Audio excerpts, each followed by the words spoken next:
Même si les gens ne t'aiment pas, toi, l'amour vient se semer véritablement dans ton cœur et tu as cette grâce-là d'obéir vraiment à une hiérarchie. Parce qu'il faut obéir aux bergers, aux pères qui sont là. Lorsqu'il y a une activité sur la paroisse, lorsqu'il y a quelque chose, il faut savoir que toi aussi, tu es concerné et tu dois obéir. Tu t'engages véritablement dans l'église, dans le groupe de prière et tu as soif d'évangéliser. Évangéliser, ce n'est pas seulement prendre le micro. Évangéliser, c'est aussi ton comportement, dans ton milieu de vie, sur ton lieu de travail. Est-ce que tu n'es pas dans la compromission? Est-ce que pour toi ce n'est pas œil pour œil, temps pour temps? Le Seigneur dit, aimez vos ennemis.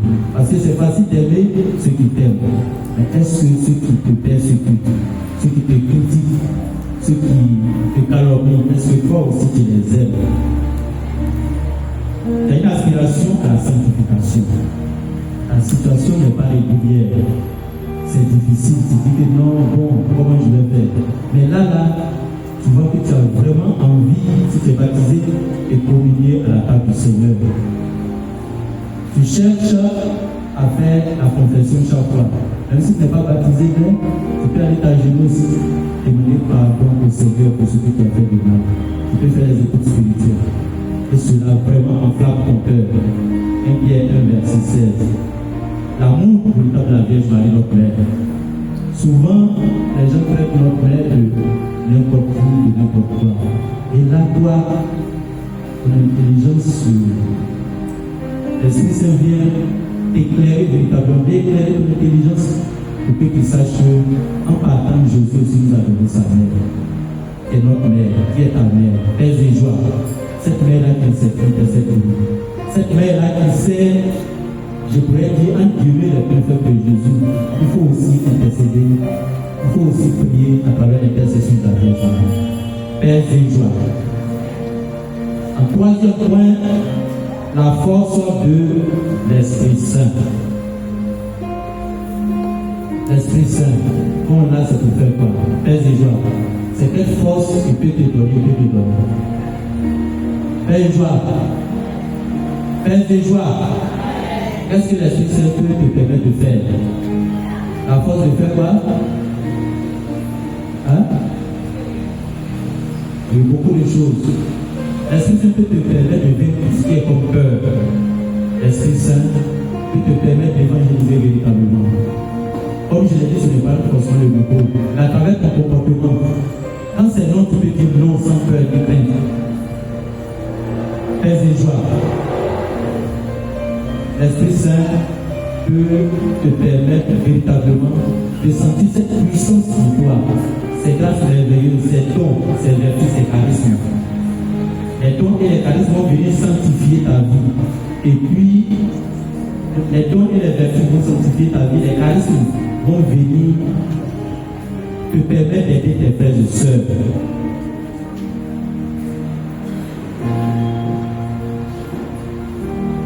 Ces charismes vont t'aider dans la mission, pour le service, pour la communauté.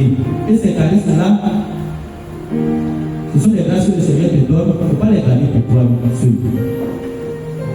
Parce qu'il sait, et je suis très sûr qu'il y a beaucoup de choses qui vont se développer dans ce groupe après l'effusion de l'Esprit Saint. Paix et joie. Vos cœurs seront enflammés et vous allez voir ces grâces-là. Et il faut se faire discerner et exercer véritablement. Il faut se faire discerner. Parce que lorsque tu reçois, si on ne te suit pas bien de tenir que s'y mêler, c'est vrai, tu as reçu la grâce, mais tu peux l'exercer d'une manière maladroite. Paix et joie. Paix et joie. Il y a beaucoup de choses à dire, il y a un autre enseignement. C'est pourquoi je vais vous résumer tout cela dans un tableau. Tout ce qui a été dit pour que ce soit clair dans la tête. On va vraiment bien écouter. Paix et joie. Tu vas toucher ton voisin qui est à côté ou bien qui est derrière toi. On ne doit pas en place. Paix et joie. On va se réveiller. Touchez-vous derrière devant à quelqu'un qui est en train de dormir. Paix et joie. Suivant. Il y a les dons, on suis bien. Ça va résumer, ça va être très clair. Ça va nous aider énormément au niveau de l'effusion. Parce que chaque fois, tu ne sais pas quelle grâce tu vas exercer. Est-ce que je suis pour le charisme de guérison, l'intercession, le miracle? Donc, Dieu et les personnes. Tout le monde, à quelque niveau que ce soit, quel que soit ton niveau spirituel, même si c'est aujourd'hui que tu as commencé à venir, le Seigneur te donne une grâce. Fais une joie et on va savoir discerner. Au niveau des dons, il y a aussi les vertus, les fruits de l'Esprit Saint, les charismes et puis leurs manifestations. Ça résume tout. Les dons, on peut les voir en Isaïe 11, verset 1 à 2. Isaïe 11, verset 1 à 2. Faites une joie. Au niveau des vertus, 1 Corinthiens 13, 13. 1 Corinthiens 13, 13. C'est très important. Les vertus, 1 Corinthiens 13, 13. Les fruits de l'Esprit Saint, Galates 5, 22. Galates 5, 22. Les fruits. Et puis au niveau des charismes, 1 Corinthiens 12, verset 7 à 12. 1 Corinthiens 12, verset 7 à 12. Et puis enfin, on va voir les manifestations. C'est bon? On revient. Les dons. Il y a le don de sagesse. Le don de sagesse qui est lié à la vertu de charité. Le don de sagesse est lié à la charité. Et au niveau des fruits, bien entendu, c'est lié à l'amour. À l'amour. Et au niveau des charismes, il y a le charisme du gouvernement. Par exemple, les bergers, les responsables, les ministères, tous ceux qui sont responsables doivent avoir ce charisme-là. Le charisme du gouvernement, le discernement, l'écoute spirituelle et l'accompagnement spirituel. Très joie. Gouvernement, discernement, écoute spirituelle, accompagnement spirituel. Et puis comment ça se manifeste? Tu as cet amour profond de Dieu et tu as soif de tout ce qui est chose spirituelle.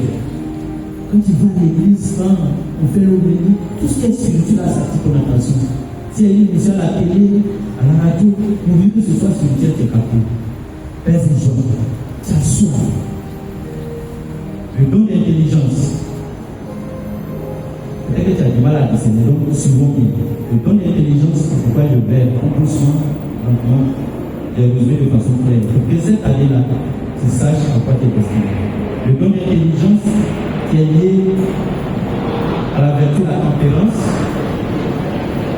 Le fruit de l'Esprit Saint, c'est bien sûr la tempérance, la maîtrise de soi. Il y a des gens qui se maîtrisent beaucoup, mais ce n'est pas comme ça.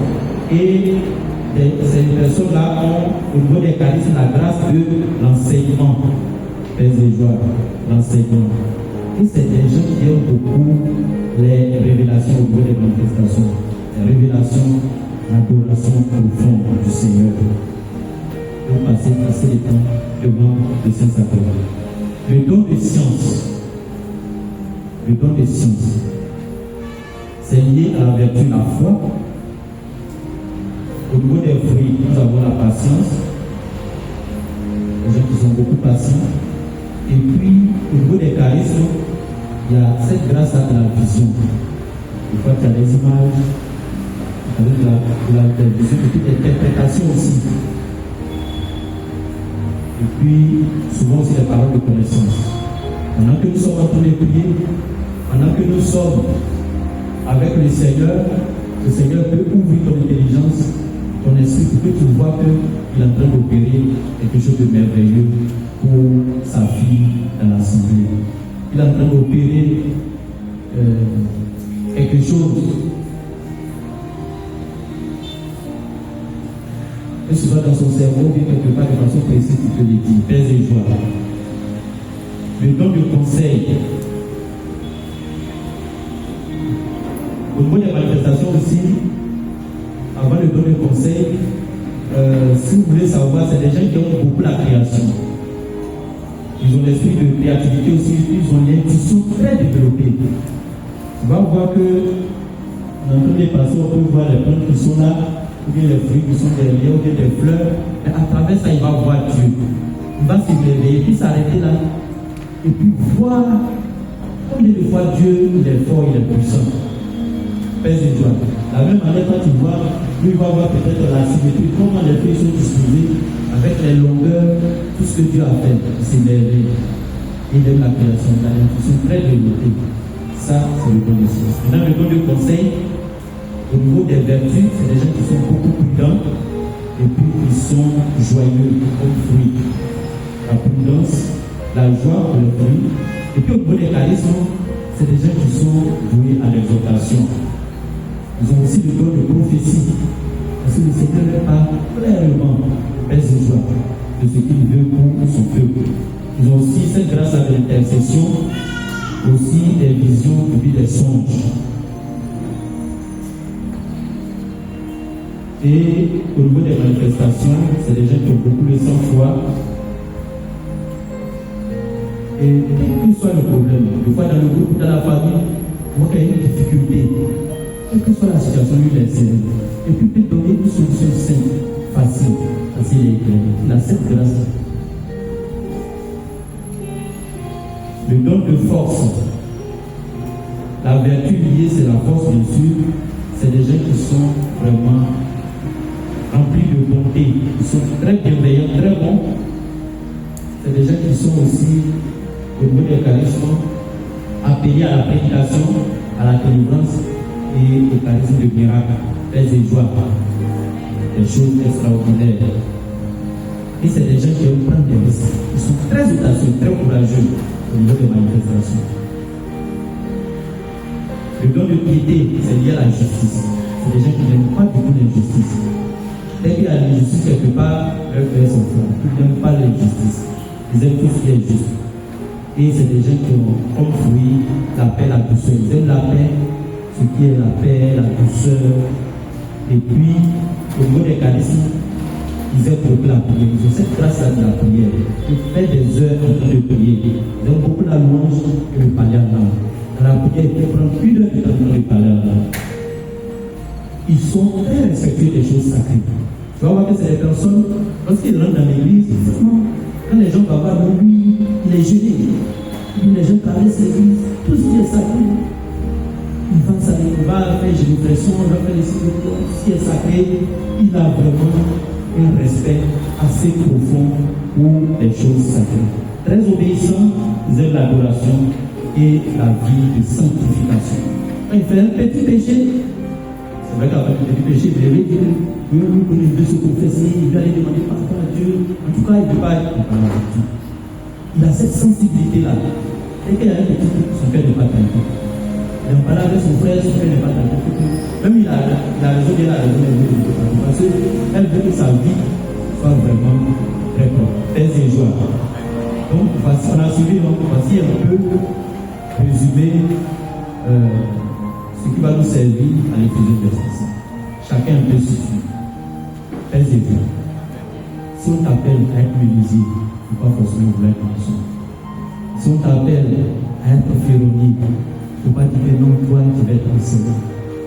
Si on t'appelle à être, je ne sais quoi, diplomate, il ne faut pas dire non, ça c'est trop compliqué, toi tu n'es pas le voir, tu vas être un bureaucrate quelque part.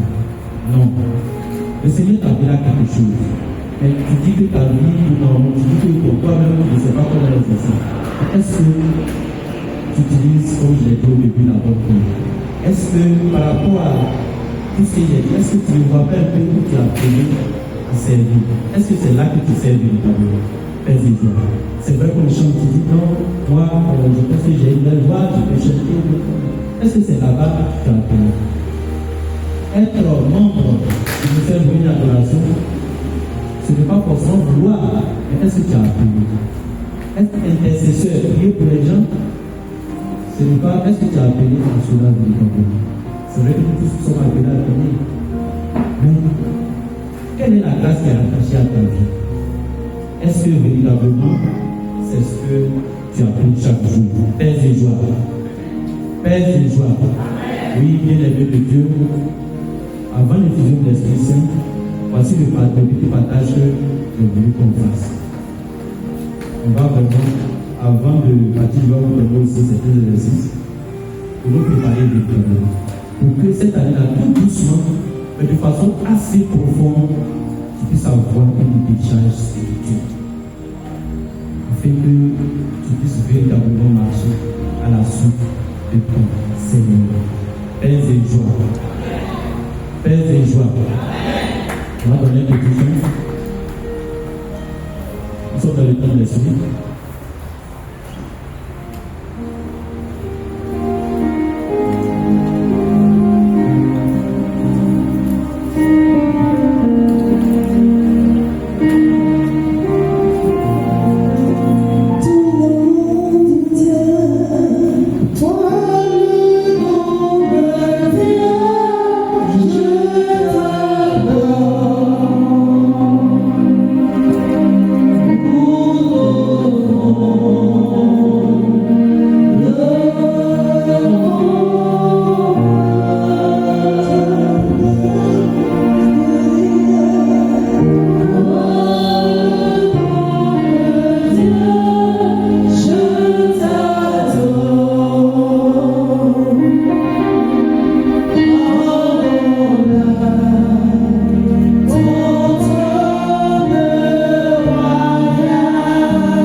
Pour développer ce thème, on va voir le premier point. On dit Jésus t'appelle à vivre en église.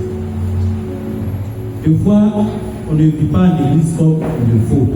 Paix et joie. Parce que j'ai l'impression qu'on ne sait pas qui nous appelle. mais c'est Jésus qui nous